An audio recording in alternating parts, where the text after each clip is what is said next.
به تازگی تصویرهای از حمله گروهی مسلحانه شهر جلال آباد به دست طلوع نیوز رسیدند.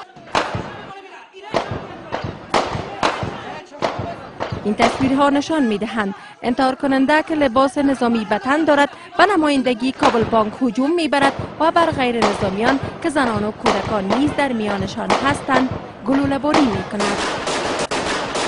در این حمله که به روز شنبه در شهر جلال آباد رخ داد 40 تن کشته شدند و نزدیک به 80 تن دیگر زخم برداشتند.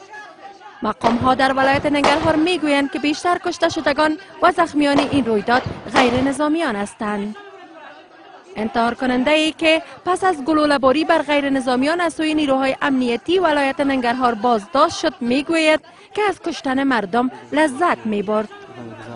پاتنار ترک دا و میشتال ډیر مو شر چې دا ټول انګریزان دي خپل درشي ولا درنګ درشي ولا درنګ او درنګ نه ول درنګ درشي ولا خوان در کوله په شاګ واز بلکې خوان.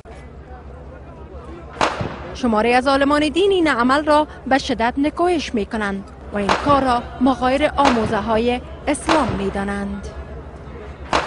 باید حقوق دغه مسلمانان چې بیوزه به موجب قتل شوی دي په مقابل کې چې څنګه شریعت حکم کوي څنګه چې قانون د دولت حکم کوي هغه شی باید چې د کنټرول سره رویه وشي چې د آینده د نورو لپاره عبرت وګرځي. الله جل جلاله فرمایي چې هر هغه څوک چې مسلمان وي او هغه څوک په قصر او وجني دغه سړي جزا چې د جهنم دی الله پاک به همیشه پر دوزخ کې ورته په دوزخ په ور کې به الله سوځي.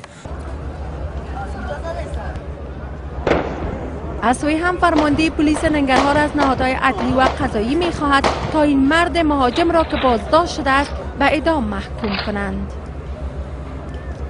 زما شخصي غوښتنه د عدلی او قضایي ارګانونو دا ده چې داسې خلکو ته سرعام د خلکو په مخ کې سزا ورکړی شي او د ننګرهار خلکو